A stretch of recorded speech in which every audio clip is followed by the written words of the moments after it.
Welcome to this roundtable discussion. So for the next hour, we're going to be just digging into a bit of cybersecurity, and I'm very interested to hear everyone's experiences of this year. I mean, next year is, if we thought this year was going to be bad, I think next year we're just going to see it increase, and I don't really know what we're going to do about that.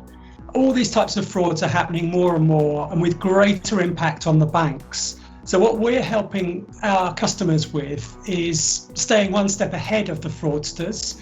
We have an artificial intelligence system that they use to detect fraudulent activity by looking at the behaviours of the accounts and the resources within banks, because unfortunately most banking fraud within Africa and within Asia is actually internally based. So these are bank employees who may be working from home now through COVID times, looking at opportunities for transferring funds and making opportunities for fraudsters. We have employees that will use the corporate email or the company's email to register for some of the other things outside.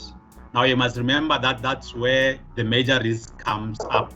And that's where the most people take that opportunity to use those emails to try and see if they cannot get information from their employees or whoever. And I think maybe the other thing that I want to mention is that if you look at us in terms of the human resources to be able to manage the infrastructure, I think I have 3 people that are reporting to me, and I don't even have a security officer or personnel to look after security. They are not looking into the front end part of it to say what happens to our clients, how to protect them from cyber criminals.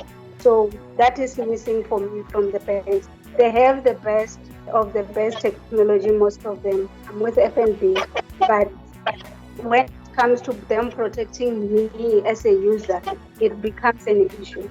Give them the educational tools around what is there in the market, and let OEMs, give that solutions that they're offering and that they've been providing into, from a global perspective. We're having some really constructive conversations in the security space, in the public sector, and where we're seeing the growth there is really in the email security space. They know phishing is a problem.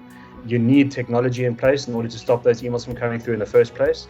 And you need the user awareness thereafter to make sure that the one or two that kind of get missed every now and then because they are more targeted spear phishing type of attacks. You need the user, and that's that insider threat that we've all been talking about on this call quite a lot. But, I think companies have realized across sectors that they need to do things differently. Your network isn't there anymore, guys, and it's not coming back. We might like to think we're going back to the office. I think the reality is that for most of us, we never will.